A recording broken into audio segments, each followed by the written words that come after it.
Good. Okay, we're going to go ahead and get started. I'm Sarah Olson, and we have Dana Ferranti. And we're going to try and do regularized Stokes tutorial part 2 to follow on to the previous one.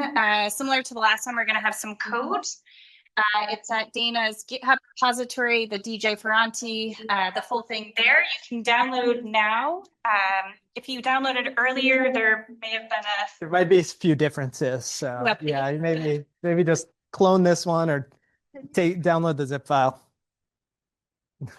And the slides get added. Okay, so we'll go ahead and get started. And then I think Dana had some slide later to kind of walk people through the process as well. But if you do want to go ahead and do it, you can do it locally on Python, I think, maybe commenting out a call to a Google Drive folder, or you can open it in Google Colab if you put it on Google Drive.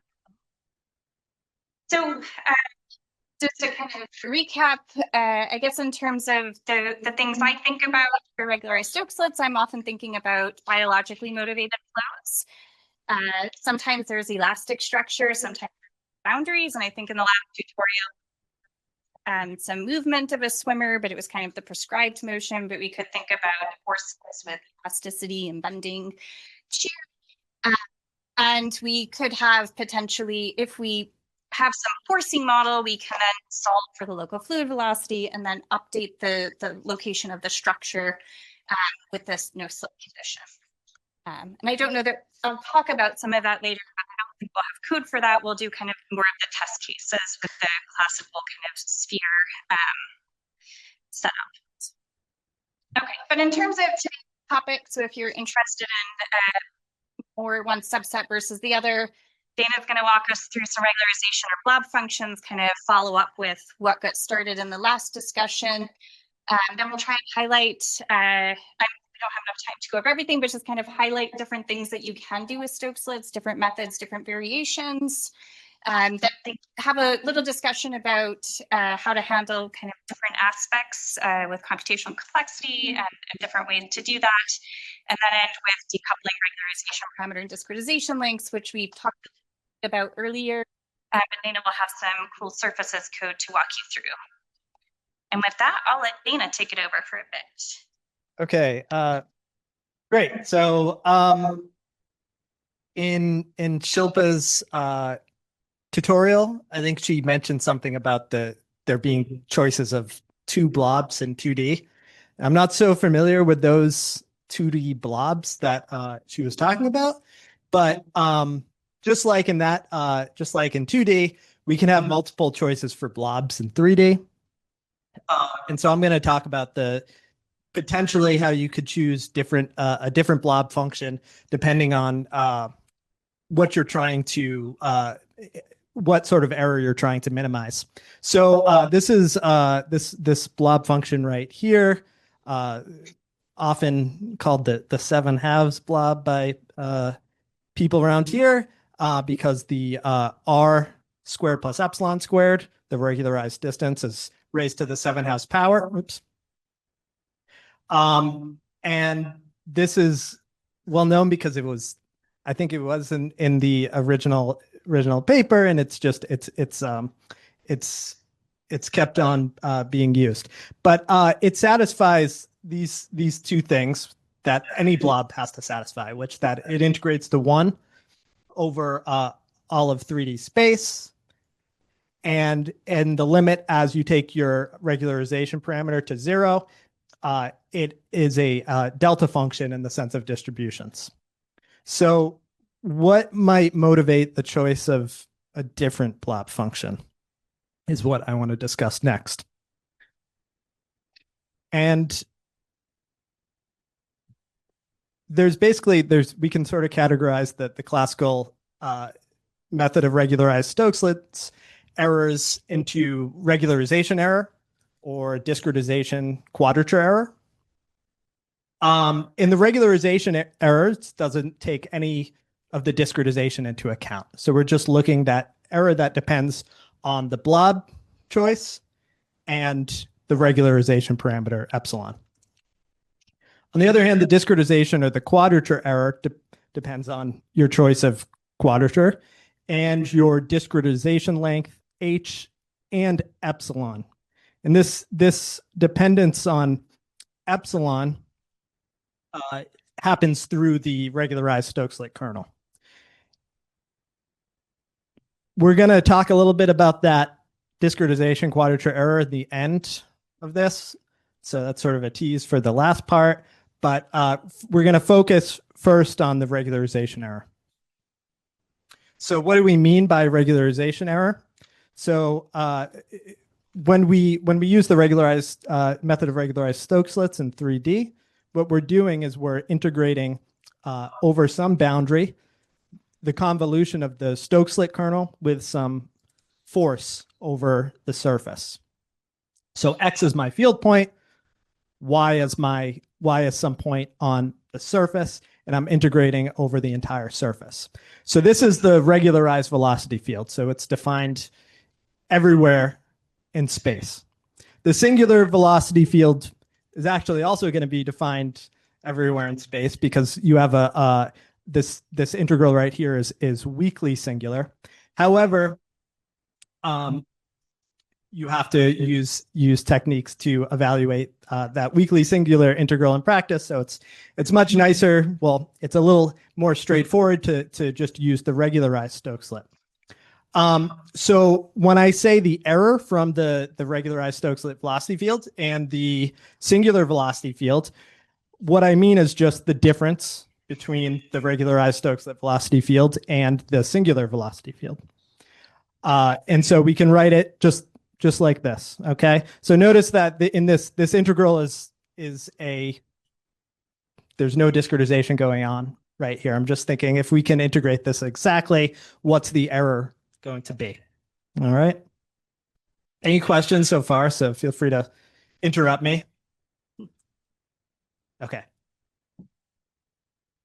So let's talk about regularization error for spherically symmetric blobs.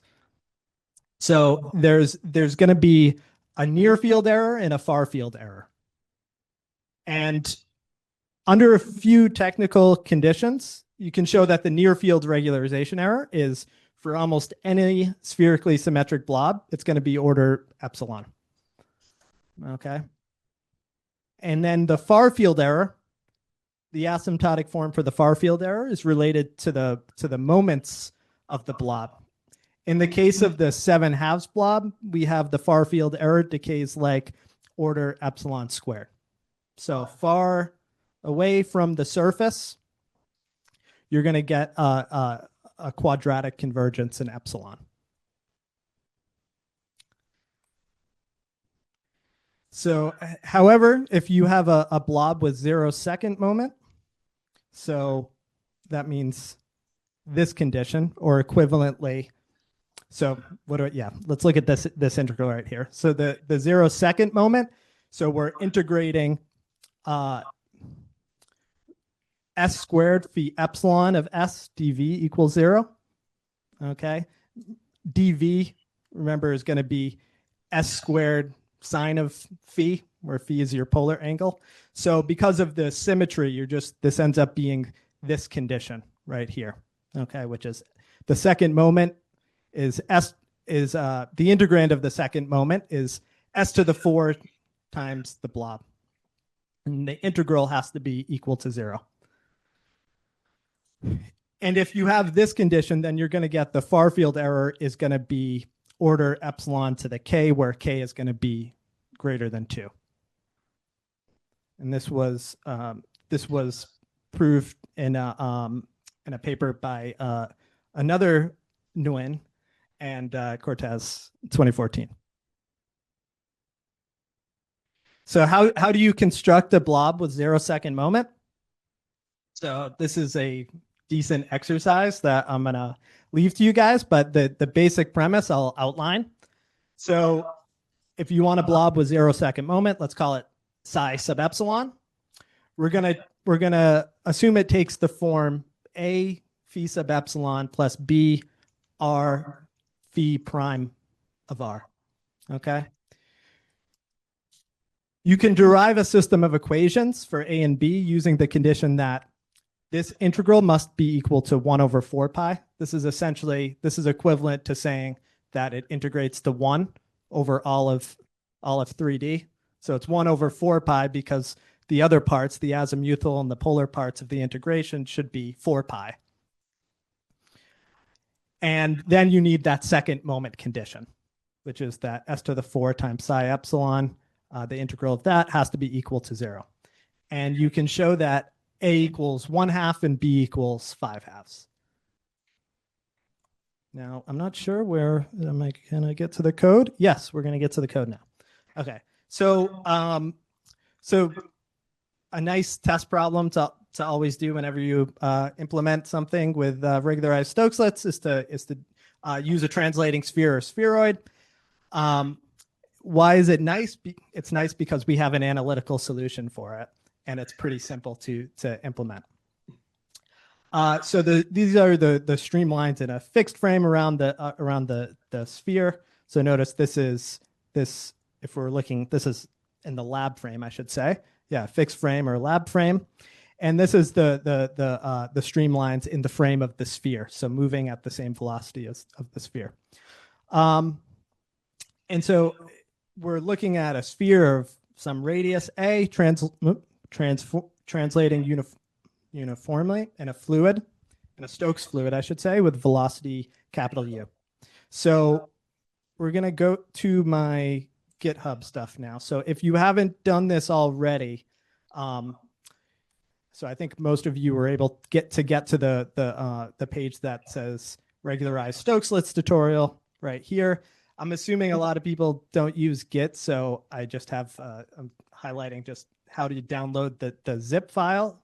So you can look for a green button that says code, click on the down arrow, and then download zip.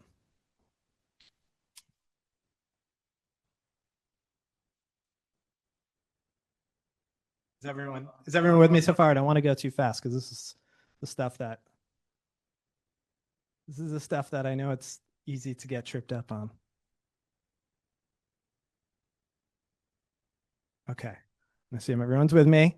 And then extract the contents of the folder on your computer to your downloads folder or wherever you want.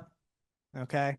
And if you want to follow along with if you don't have Python locally, you want to follow along on your own computer, you can bring this to Drive, right? To Google Drive, if you have a Google Drive account. And so all you have to do is click the My Drive button on the left and then click the plus new button and choose folder upload and upload that folder to Google Drive.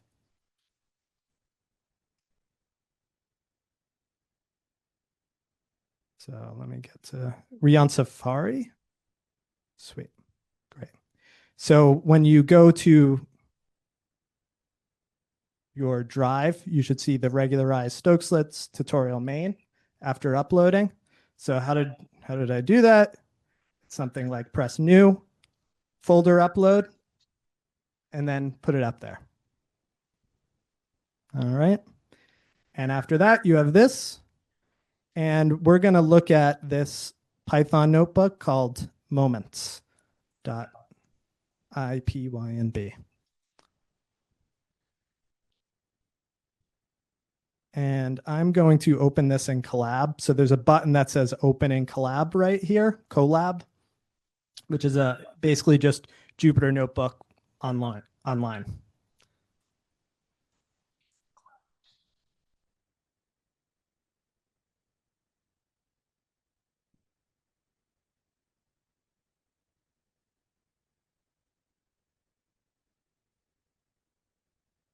All right.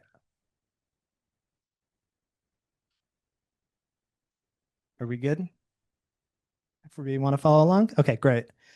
So sort of a slight sort of digression here. So before you do anything else, you need some sort of discretization of the sphere. And there's a few ways to go about doing it.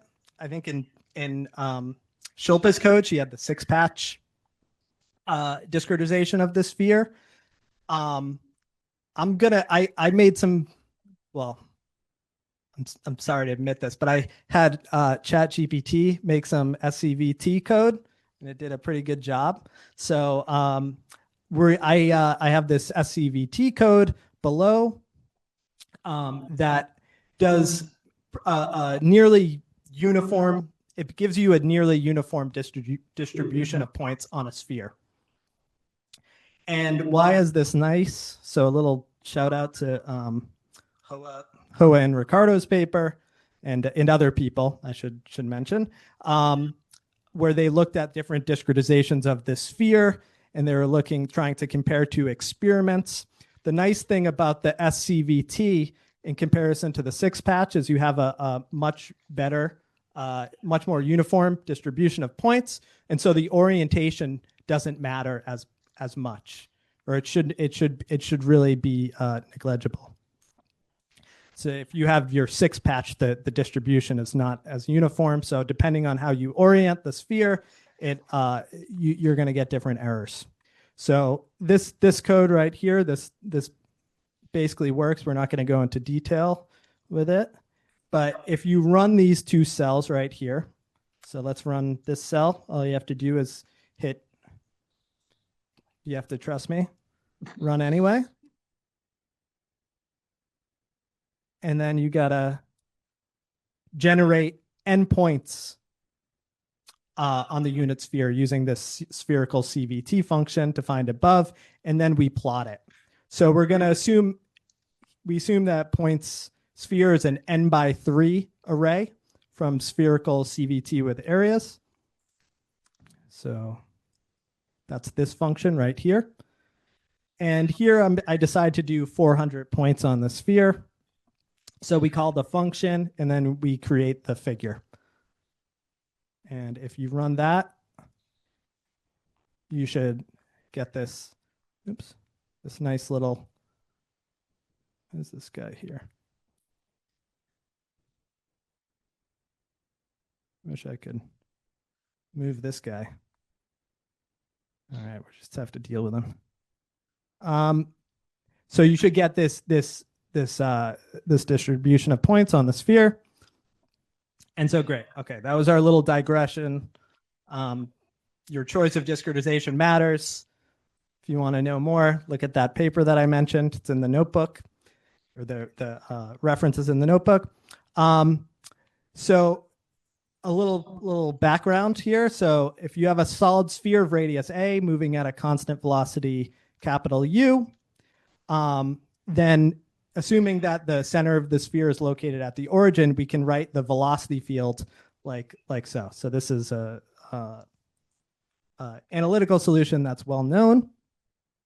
And we also, from this, we can get the hydrodynamic traction. So this should be the hydrodynamic traction. So it's opposite the direction of the sphere velocity. And this is going to be minus 3 mu over 2au. The minus sign being because it's opposite the spherical, the velocity of the sphere. So mu is your dynamic viscosity. Remember, a is the radius of the sphere. And then if you want to get the total drag on the sphere, it's just the integral of the traction over the surface. So since this is a constant, right, we're just multiplied by 4 pi a squared, the surface area of the sphere, and you get this classical result that's called Stokes' law, which is that the drag on the sphere is minus 6 pi mu a times u. All right. And so this, in a sense, it offers two ways we can look at this. We're actually not going to do the drag problem here. So what we're going to do instead is look at applying the traction on the sphere and then looking at the velocity around the sphere and looking at the error as we change a number of things, okay? So we're going to evaluate velocity at several points on an annulus surrounding the sphere using the 7/2 blob and the 9/2 blob. And I think I forgot to write down the 9/2 blob in the paper. So let me just write it down for you guys. So in case you want to know what it looks like,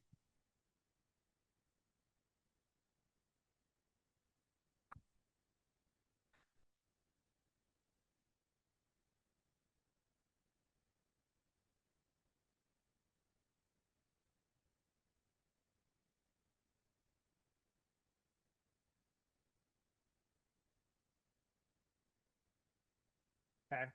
So it looks like this. And this is probably in the way for a lot of you, but I don't think I can move it. So it looks like that. So it satisfies that 0-second moment condition. I did not give you the Green's function or the Green's functions for this blob, but you can derive them yourself if you have a symbolic math program, or you could do it by hand, I'm sure. So now what we want to do is compare the far field errors and the near field errors. And we expect that the convergence in the far field is better for the 9/2 blob. Okay, this is what that result from the paper I mentioned. So how do we do this? So we discretize the sphere. We've done that already. Then we approximate the velocity by quadrature over the sphere. So this velocity at any point x is going to be this double integral of the regularized Stokeslet times f. This minus sign right here is because I called f the traction already. So often I don't think of it as the traction. I think of it as an external force. But since I already said f is the traction, and I want to be consistent, there's that minus sign. And so how do we do this? We do this we do a sum. We're going to do this Stokeslet at each point y sub I on the sphere times the force at each point times a sub I, the area of the ith Voronoi cell. And then we compare the regularized velocity field to the exact velocity field by evaluating the max of the relative error for all evaluation points in some annulus. So I think I might have not mentioned that. So we're going to be looking at an annulus around the sphere. We're going to look at points in an annulus in the z equals 0 plane. Okay, we're going to look at a bunch of points and then find the largest error. As a relative error, right? So we're looking at u, the magnitude of u epsilon of x minus u of x divided by the magnitude of u of x. So some coding notes, I think Shilpa mentioned, yeah, Adnan. Yeah, Dana, so the y's here, are those the SCVT points for the yi? Exactly what are those? These are the centroidal points from the SCVT. So the y sub I are all these red points right here. And so this gives you the areas of each Voronoi cell, that code. So that's what that delta a sub I is. So like Shilpa had, it's nice sometimes to write the velocity like h1 times f plus h2 f dot x minus y times x minus y. These h1 and h2 are functions of the distance between the point x and the force point y, and they depend on the specific blob functions. And why is this nice? Well, it's nice because this is exactly kind of the way that the singular Stokeslet is written, where h1 is going to be something like 1 over 8 pi r, and h2 will be 1 over 8 pi r cubed. Okay. So these are the h1 and h2 for the 7/2 blob and the 9/2 blob. So this code right here is basically doing exactly what I said above. So I first define the h1 and h2 for the 7/2 blob. That's h1 7/2 and h2 7/2. And then the same thing for the 9/2 blob.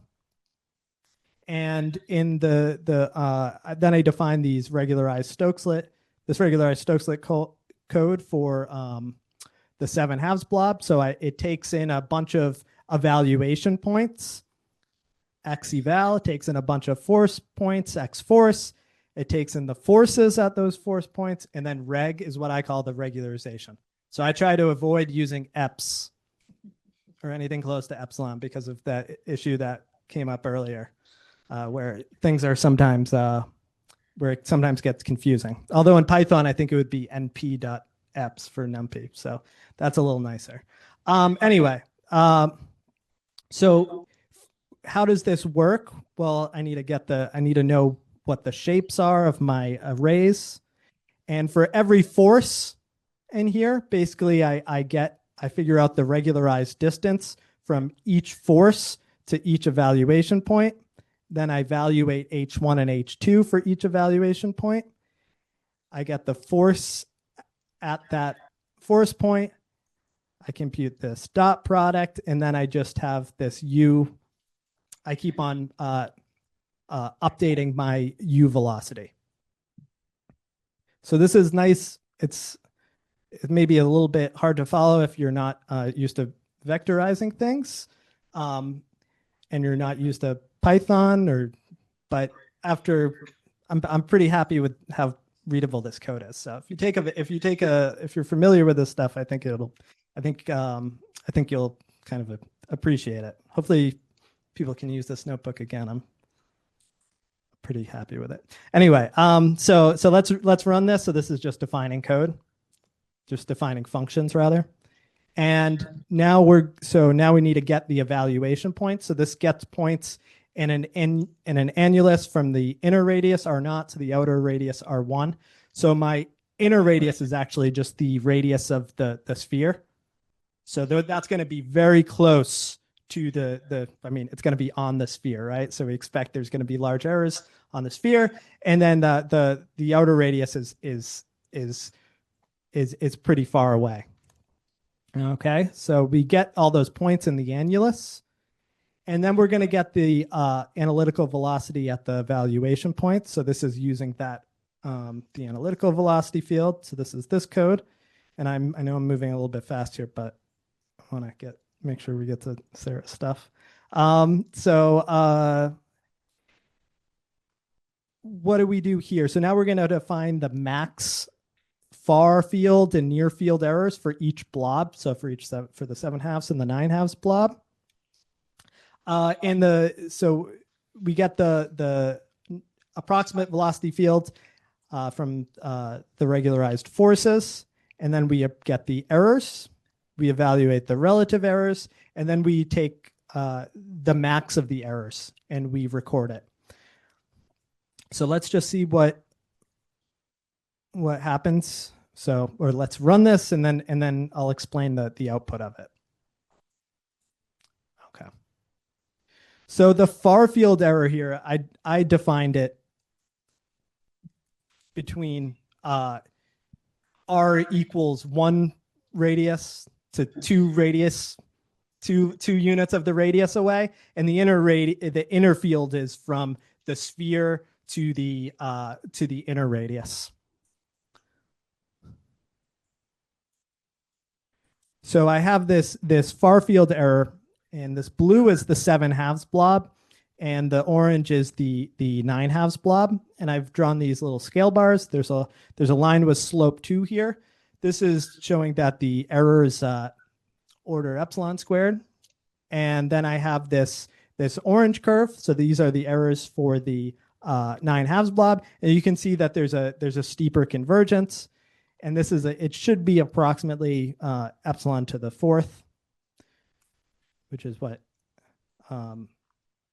it is. So that's great. And then if we look at the near field error, so we're looking at the error close to the sphere, notice that yes, the orange one is a little better, but the convergence is the same. The slopes are pretty much 1. Okay. So this is the issue this is the issue with integrating nearly singular integrands. And I just I mentioned these moment conditions, and Ricardo had for a long time had been talking to me about these odd moment conditions, and I don't think I ever really understood them until I really looked at it myself. And they're nice, and I just wanted to give a shout out because someone else in the audience is here who inspired this idea. So in the case of surface forces, it's helpful to have a blob by these odd moment conditions. So something like this. So this comes from enforcing that the regularized solution to Laplace's equation and the singular solution to singular fundamental solution for Laplace's equation, that this integrand times some polynomial, some n degree polynomial, is going to be 0, where p sub n is any polynomial of degree n. And so this was, I remember Ricardo told me this was inspired by Tom Beale's work with water waves, and it was recently used in another paper with that I mentioned earlier with Ho and other people. So I just wanted to mention that there's other moment conditions that you can satisfy. Okay, I think that's about it for me for now.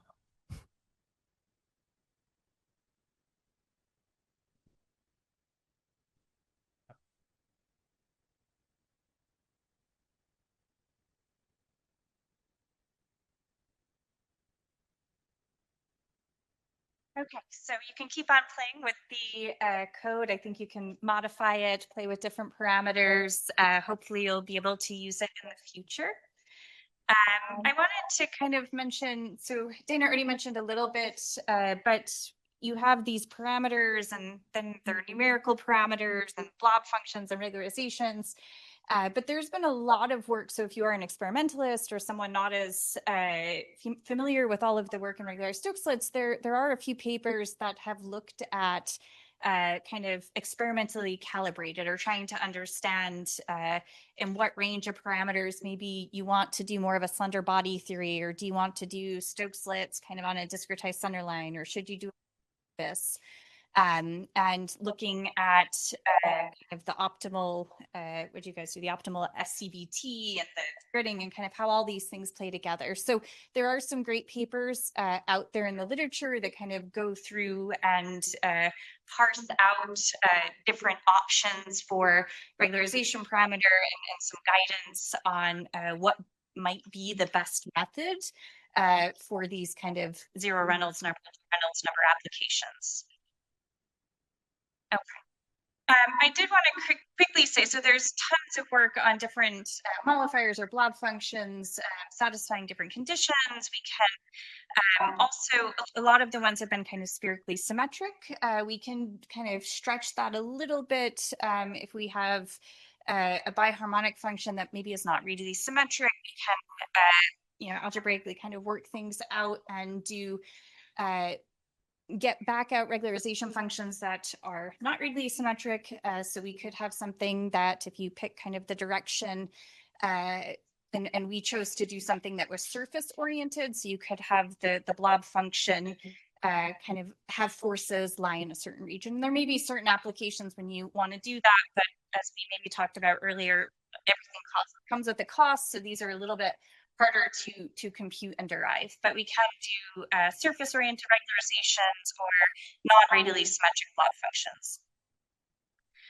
I threw this one in here randomly during the last session, just because there were questions about the matrices and how people were solving them. But I just wanted to say here, when you're solving that inverse problem, you have this matrix, and the condition number of that matrix will depend a bit on the type of blob function you're using. So here, I think we were just doing kind of the classic sphere example. We were looking at different, when I say algebraic, think like the 7/2 or the 9/2 is different blobs. So you can change the epsilon parameter. I think here we were fixing the discretization, but you get different ranges of condition numbers in these applications.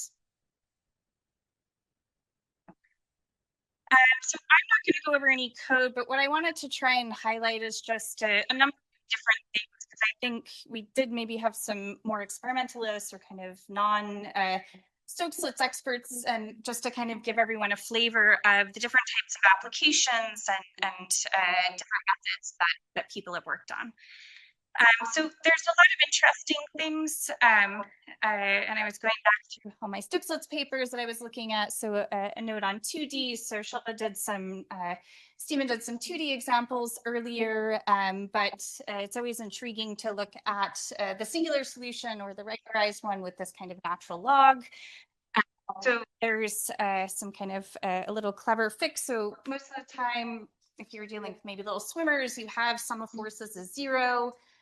So things are nicer, but there are maybe biological applications where you want something tethered, and there's going to be this kind of sum of forces not being 0. But Andre Wanda a while back did kind of a modification where you can think about drawing a larger domain around that, having an average velocity specified there is 0. You can kind of analytically work out what that piece is and work with that. So some things we have to have sum of forces 0. Sometimes little fixes can be derived in the literature, and then it makes it open to a whole set of applications that you might be interested in.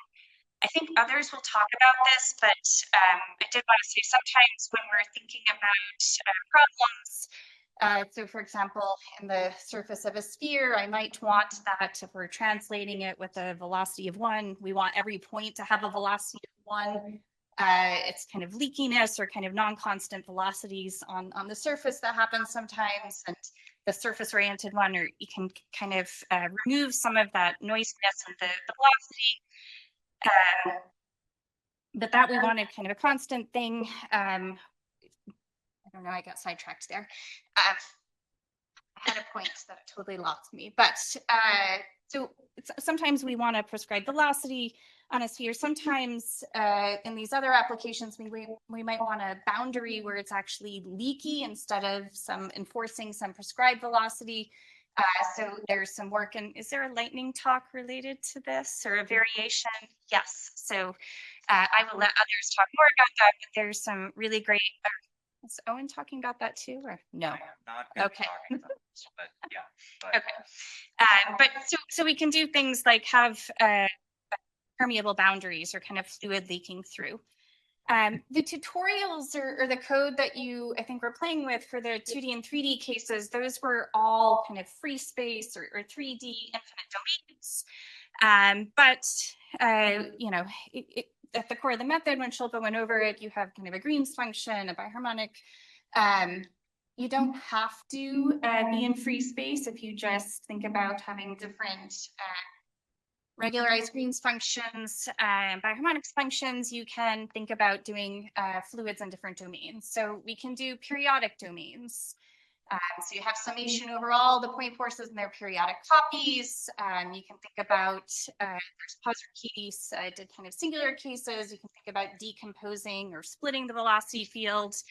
And then there's been a lot of work to think about periodic regularized Stokes splits. So they've done it for triply periodic, doubly periodic. Things always get kind of one level more complicated.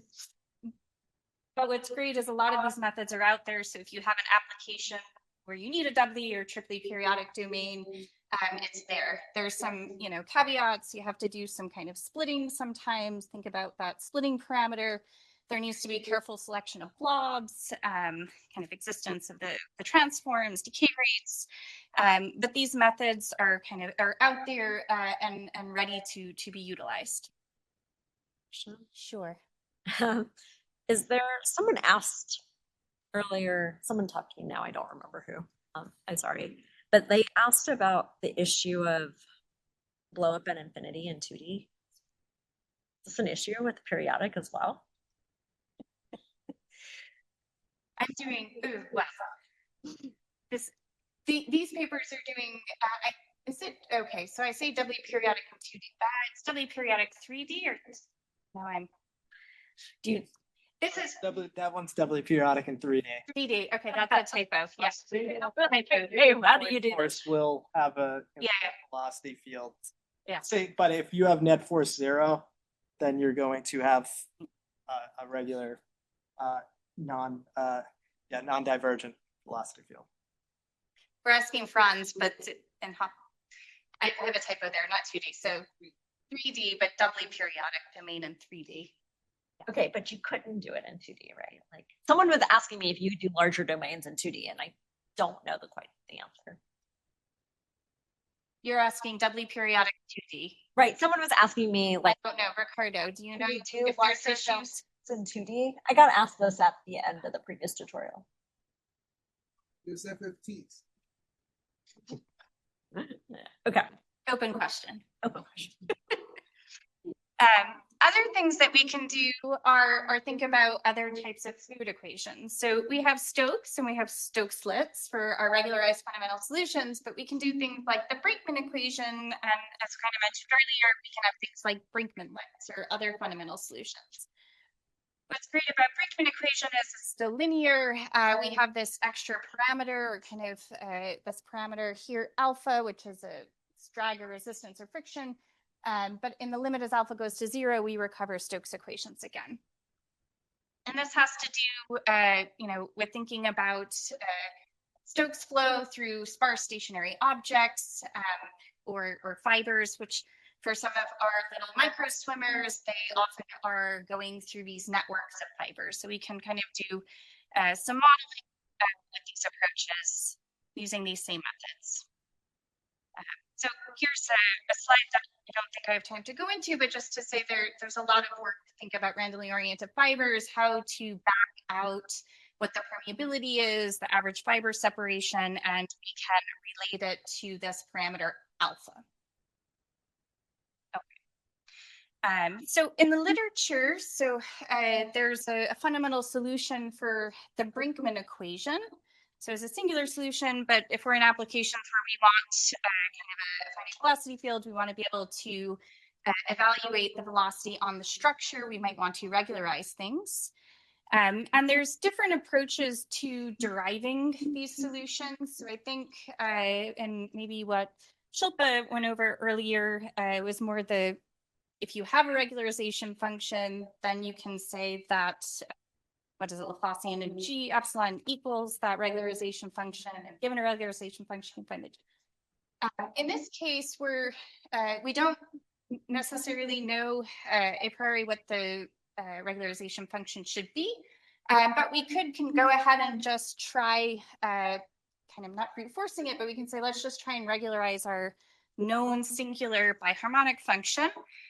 We can do that. It turns out we're going to get something similar to the Stokes equations. We're going to say that a regularization function is equal to Laplacian G. Instead of Laplacian B equals G, then we just pick up this extra alpha squared term. And we can do that. So what's interesting about Brinkman is that when you get out your regularization function, it's actually going to be a function of both alpha and epsilon. And we can write down the regularized solution in a very similar way and kind of recover all of the appropriate limits. I did want to probably threw in more slides as Shilpa was discussing things, but I did want to say, there's cases where we're not prescribing the motion. We may want to, for a biological structure, have forces that are changing in time based on some type of bending or tension or some energy formulation. So here's just a quick example of if I have some filament or some swimmer in a fluid, we could have some energy terms that describe how it's moving or kind of an inextensibility constraint and how it's bending. Here we're assuming that it has some type of preferred curvature and we can back out forces. Okay. If we do that, we can, simulate some screws and look at how potentially having some fibers in the fluid change things. So if you have kind of a working code for the Stokeslets, you can easily, swap out a different Greener biharmonic function to get the Brinkman equation or the Brinkmanlets. And then start kind of playing with that parameter to understand how it changes the swimmer and the flow field. So I think here I just have the magnitude of the fluid velocity. Okay. I'll skip this. But in terms of Brinkman, started off in 3D, then it's kind of with point forces. We have point forces and torques. We have triply periodic, 3D with the wall. Some other interesting work comparing kind of point forces versus doing this kind of effective medium approach. Then we have boundary integral formations, and I'm not going to mention everything, but just to say there's a lot of work if you're interested in anything Brinkman related. There are other things like viscoelastic, kind of having a fluid with a viscoelastic network inside it. So this is also based on having kind of this discrete that's interconnected, and there's a force model for a Stokes-Maxwell or a Stokes spring elements. They can do kind of a discrete test, make sure it has all the right properties, and then more recent models have been looking at swimmers kind of navigating through these complex networks and many other things. I did want to say quickly something about time stepping. So if you're in a situation where you have a model for the forces, you solve for the fluid velocity, then you're going to need to update your structure. How the structure is moving is going to be equal to the local fluid velocity. It turns out that this differential equation, if you discretize the structure, you're going to have a lot of these equations. So you have 100 point forces or 1,000, you're going to be solving many of these differential equations. A lot of people use explicit methods. They're conditionally stable, but it's a really stiff system and it's going to necessitate really small time steps. You could do fancy things. You can also do kind of a linear stability analysis to understand how big of a time step you can take. And Dana worked a lot on this, and he'll be happy to tell you more about this, but you can script John Stocky's original immersed boundary work. You can do a linear stability analysis and understand how the regularization function or parameter or the force model all feeds into time step restrictions. Okay. Others have done fancier things, multi-rate time integrators, there's parallel and time methods. Are we going to have a lightning talk on implicit methods, maybe, or poster? No. Okay, so, but I guess the Lisa and Ricardo, if anyone's interested, can get people up to speed, yes? But there's some recent work in their group doing some really great things to speed up things in more implicit fashion. Okay. The big thing that happens is as you have more structures or more point forces, you get this linear system. I think earlier we were just doing kind of Stokeslets with forces, but you could have torques and rotations and other things, but you get this angular velocities, you get this really dense matrix that gets really large, as you increase the number of structures or points in your system that you're representing. So I want to give some time for Dana to talk more about code, but there's different things we can do. You can do a fast multipole method. The idea there is instead of in Stokeslets, we're always having each point force talk to every other point force. So these sums get really time intensive. So you can think about kind of this far field versus near field. We know things about decay. We can do really exact things locally, but in the far field, if we know it's decaying, maybe we can use an approximation. So the idea of these fast multipole methods is dividing up your domain, thinking about kind of middlemen representations, and trying to do things in a smart way. So I have a few references there. For Stokeslets, we can maybe do a kernel-independent fast multipole method. But the idea is if you have a bunch of point forces, we have these equivalent surfaces. So we're thinking about having a lot of point forces, and then we kind of put them on a cube around it. So you solve these kind of for these fictitious force and torque fields that give that similar representation and propagate that through the system. So you can do this. There's a bit of a cost in terms of setup and kind of figuring out what's near field and far field, but you can have things run a bit faster if you're dealing with really large problems. Having said that, there's kernel-independent tree codes. There's so Svetlana has done some of that. There's a number of other ways to computationally deal with these large systems. So that was more for what I mentioned for the kind of dividing up the domain and near field and far field is more for the kind of forward problem or the matrix vector product. As what I think we were talking a lot about in the first tutorial, if you're solving the linear system for forces, you have that dense matrix, but Minghao Rostami has been doing some work to think about good preconditioners, and she has a new multi-grid approach to try and solve these systems.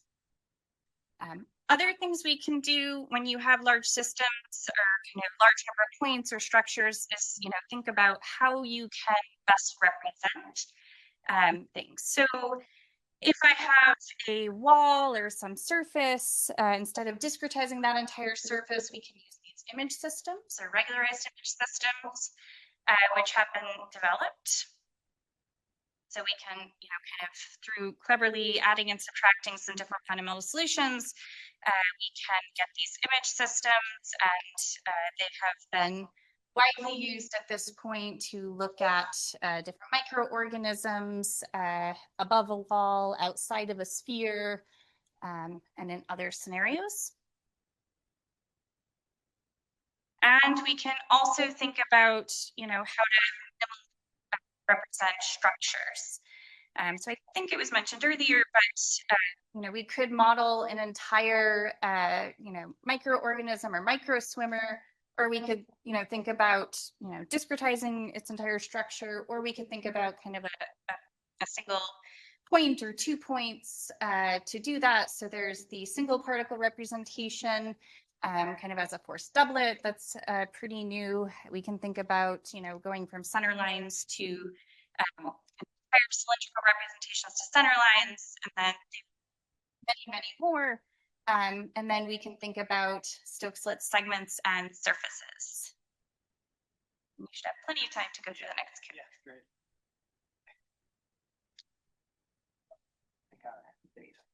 Oh, they took yours. Okay.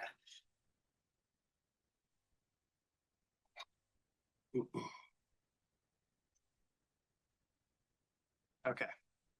Hello. All right. So yeah, so this is kind of the last part of this. So what are these regularized Stokes-Litz segments and surfaces?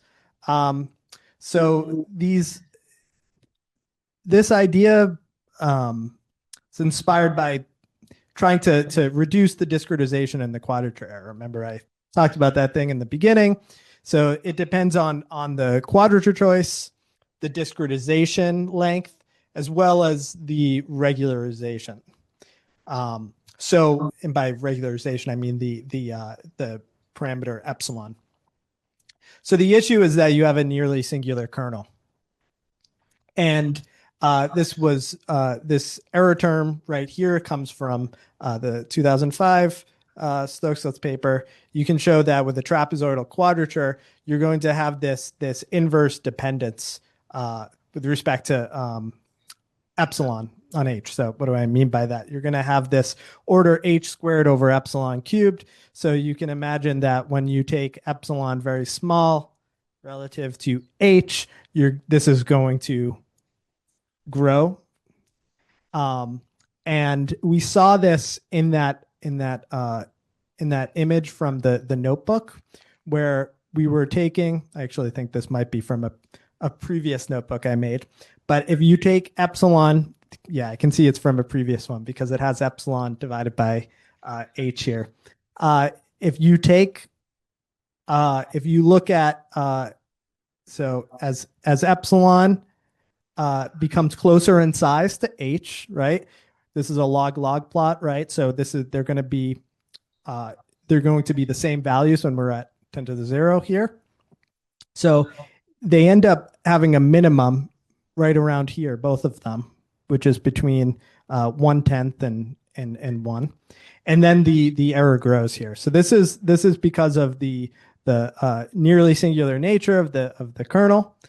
And no matter what we use for a blob function, this is always going to happen. This just happens. This is because we have, when we're doing quadratures with nearly singular integrals, we're going to have issues near the singularity, or near the near singularity, I should say.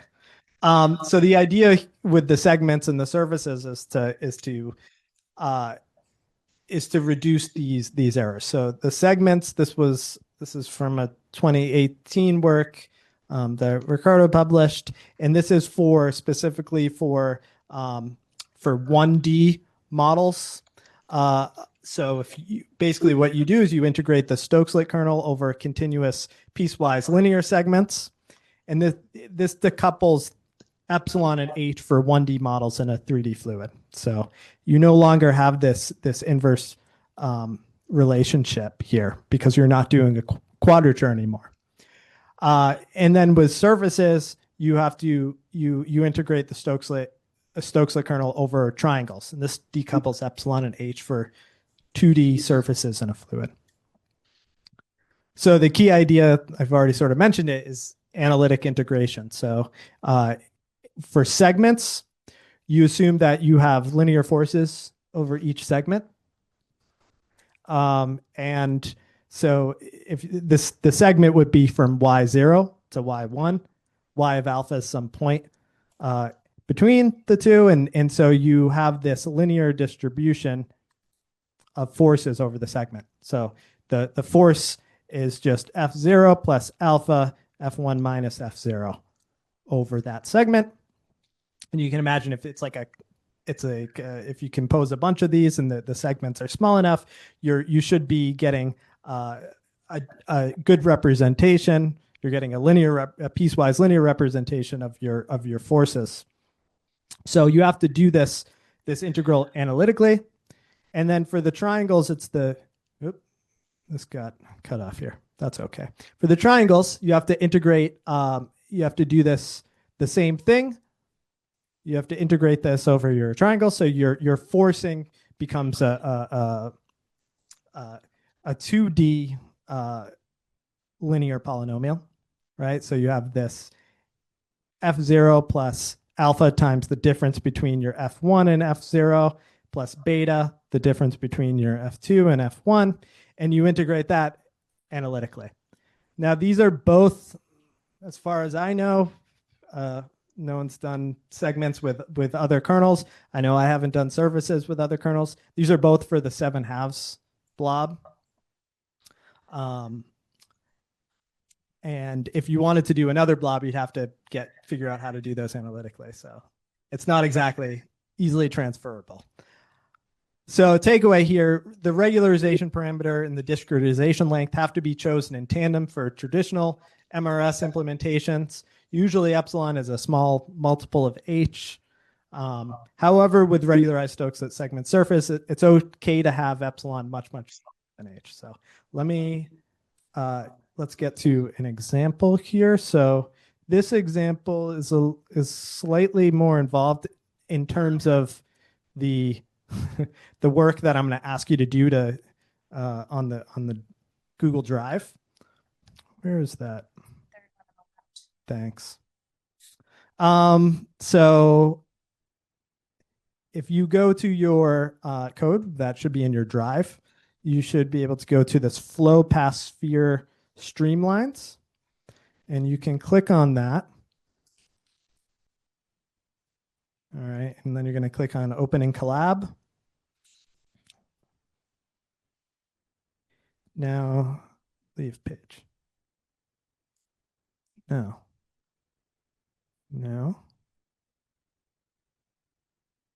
Page. Okay, great.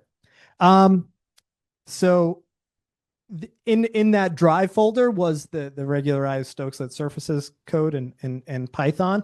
So we're not going to go through that whole package, but I can show you how it works with the sphere example. So to run this code, you're going to need to first get these dependencies. So this does take a minute if you're going to be doing this.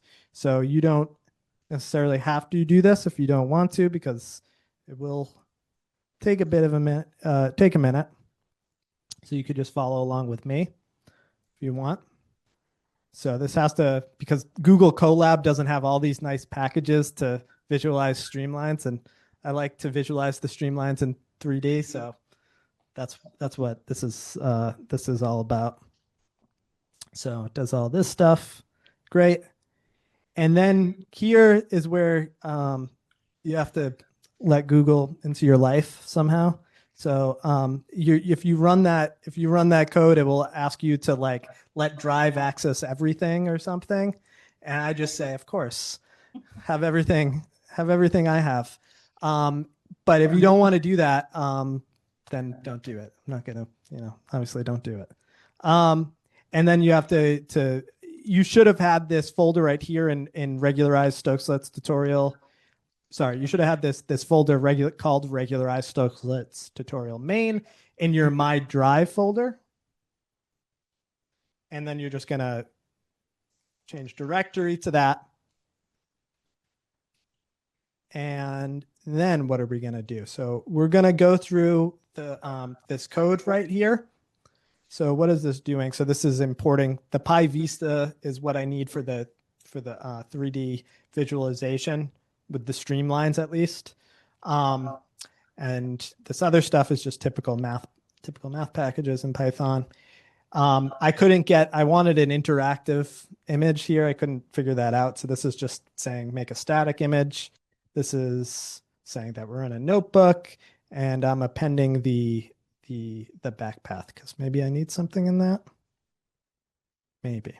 And then these are just the dependencies here. So we're going to go through the same sort of problem as before, except now we're going to do that inverse thing that Philippa was talking about earlier, where we prescribe a velocity, find the forces on the sphere, and then calculate the drag from that.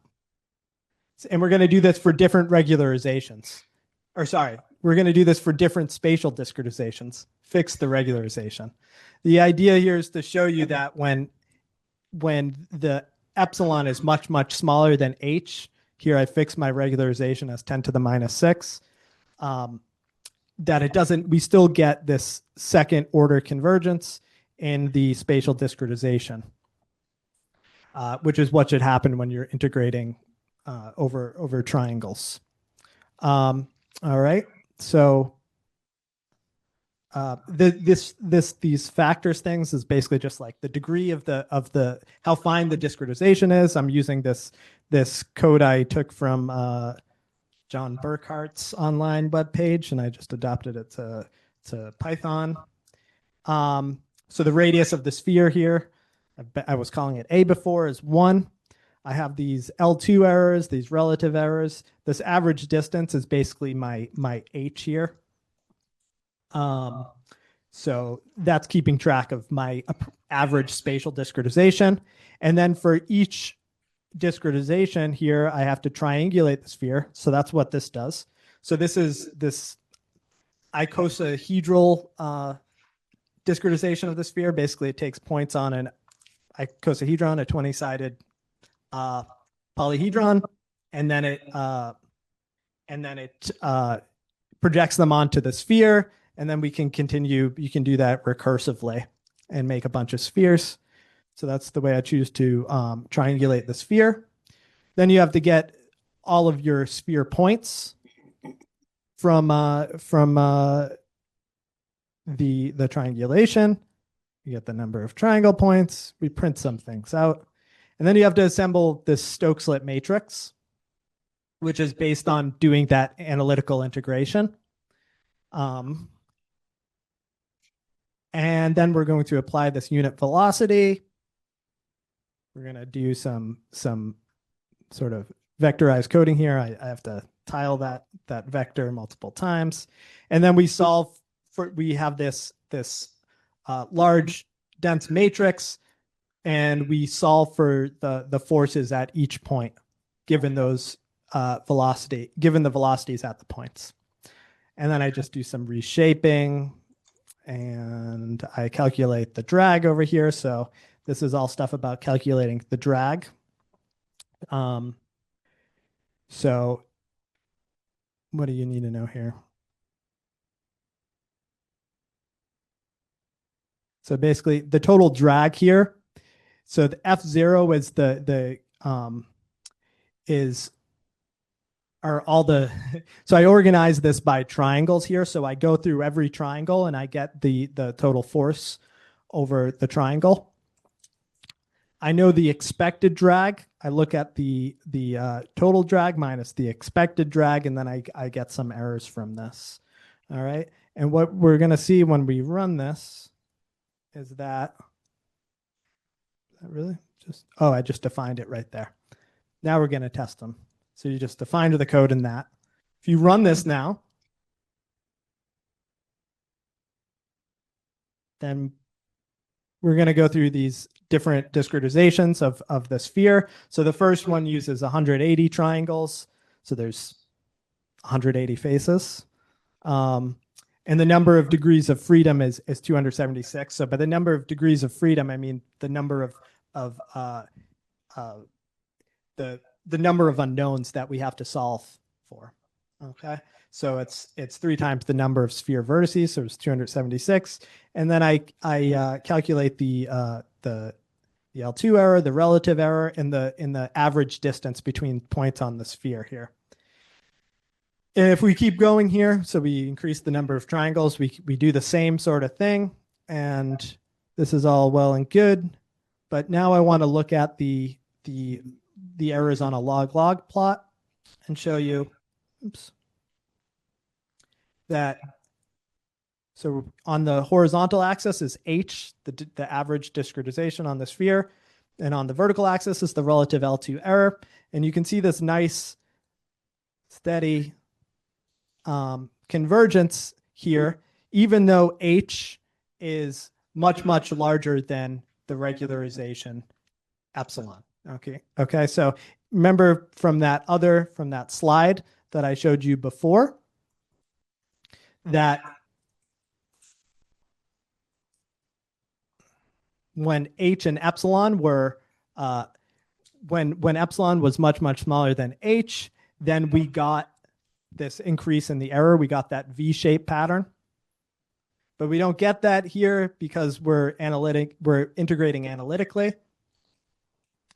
And so the regularization could be much, much smaller than H, and we don't have to choose the regularization to be a small multiple of our discretization. Does anyone have any questions? So no longer is that, do we have the error with the H squared over epsilon cubed? We have error from the linearization of the forces, the force density. And we have error from the fact that we've discretized the surface as a bunch of triangles, right? When it's actually a curved surface. So that's, yes. So how far can you push this epsilon down to? How small can you make it? I will ask my question again. Yeah. How small can you make epsilon now? I haven't gone so far that I can't go under the limbo bar yet. I don't know. Lisa said, how low can you guess? And that was the joke for those who didn't hear it. I imagined that it would be, this is a very good question. I haven't ever run into the problem because I just make epsilon to be extremely small. And I never want to make H to be, so small that my matrix is so hard to invert. But that's a good question. Or a related question is, how do you choose epsilon then? That's a good question. So what, do I have a plot here? No, I don't. So basically what you should see, so say you want to look at the regularization error, right? So you do sort of the opposite thing. You fix H and you let epsilon decrease. Eventually what you'll get is something like the one of the slides that we had before, where maybe I should just open it up. So you saw this with the far field error. And you'd get the same sort of thing So with the far field error, remember we were decreasing epsilon, and we were decreasing epsilon for a fixed discretization of the sphere.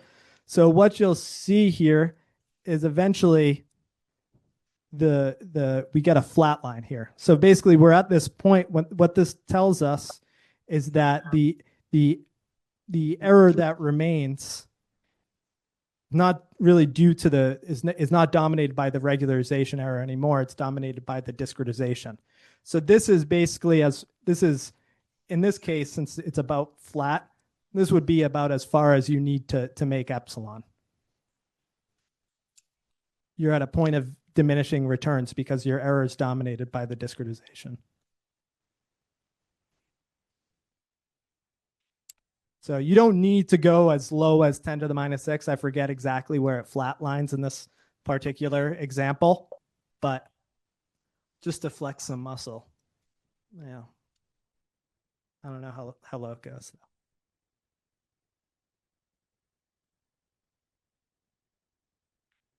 Question?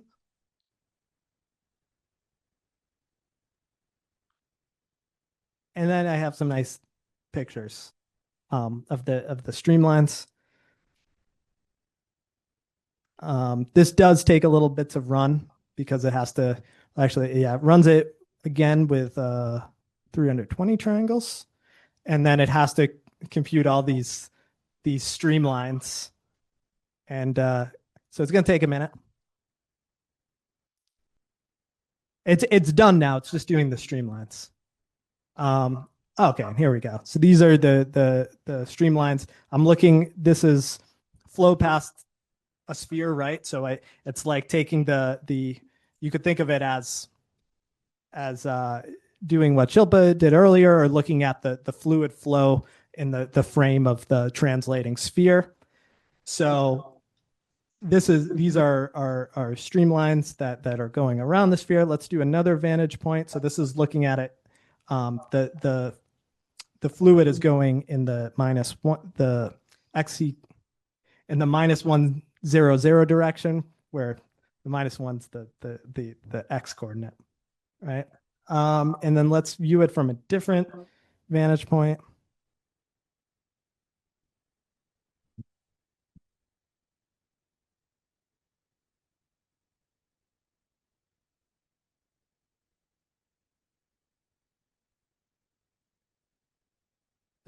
This is the isometric viewpoint right here. And you can see that the fluid is going around the sphere as it should. And so I should mention, yeah, so when I say that discretization quadrature error, when I was talking about that,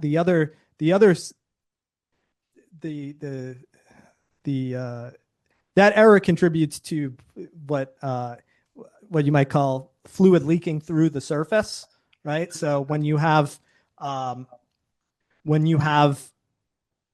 epsilon is too small relative to h, then you're not going to preserve volume the way you should, right? You're going to have fluid going through the surface, and so here, because we're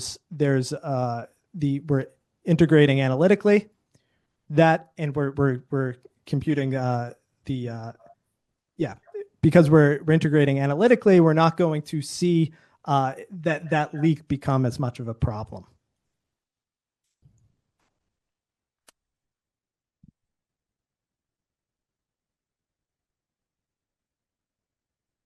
Okay, I want to end. So let me go back. Unless anyone has any questions, I want to end.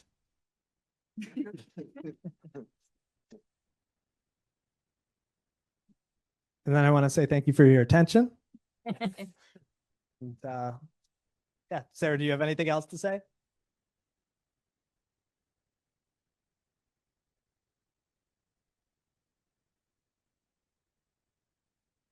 I'm happy to also talk, not with a mic in my hand. This is kind of awkward. But you can just like find me in the hall or something this week. Play with the code. Play with the code, yeah. Ask me questions. And I look forward to learning from a lot of you guys as well. Yeah. So I just have a quick question. Like, have you changed the number of triangles to see like how the error behave? Yeah, so it's just like what I had. So when I changed the number of triangles, I guess to me that's just the like changing the discretization length. I'm making them, if I'm more triangles, I'm making it finer, and so you get that order h squared convergence where h is your average like triangle length. Yeah. Back to your momentum in code, and you show the error for epsilon with near field and far field. I was thinking that you need the same parameter to compute it, right? You choose one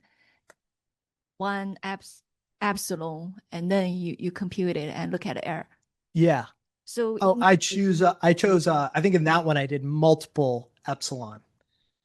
Right, but look at the figure. I was wonder because you see that for the far field is the epsilon decreasing and you see the error go down. But at the same time, yeah, exactly here, the near field actually go up, so Yeah. go down.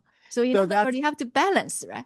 Yeah, exactly. So that's these are the choices you have to make when you're using the classical implementation of with a quadrature, right? So at some point, so this is when the regularization error is dominant. At some point, your near field computations become inaccurate because the discretization error, the quadrature error from I should say quadrature error. The quadrature error from trying to integrate something that's nearly singular starts to become important. And so this is what happens. So you can think of this as like the optimal choice of epsilon in this case for minimizing the velocity error. So you can think of this as like, okay, I don't want to go lower than this guy, at least for these particular choices. So you had to find the Goldilocks law, not too Yes, small. yeah, not too small, not too big. Yeah. Oh, yeah. Oh. Okay. First question, and they're related. Two questions, they're related. First question is, have you or someone else looked at permeability of the surface? So, and kind of the second question is, has anyone looked at this from sort of simply a matter of choosing H and epsilon so that the surface is a certain degree permeable? Okay, so I'm guessing this question's motivated from the idea that you want it to be a little bit permeable. Yeah, right. And you predict that. I mean, I'm motivated usually by having solid objects, so it's not permeable. Yeah. But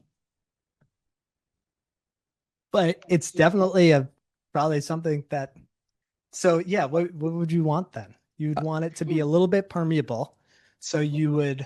Really, I'd want to be able to determine how permeable. Right, you is, want some parameter that tunes and up to it being extremely permeable. Yeah.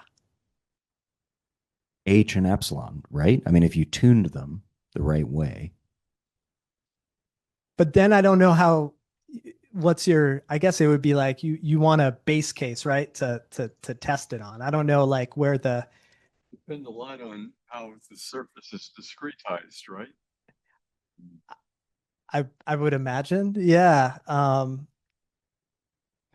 mean, would it be a Brinkman fluid? Is that what you're thinking? Like a 2D would extend to 3D on a surface, or I don't know. Yeah, but that would be a fluid, not a surface if it was Brinkman.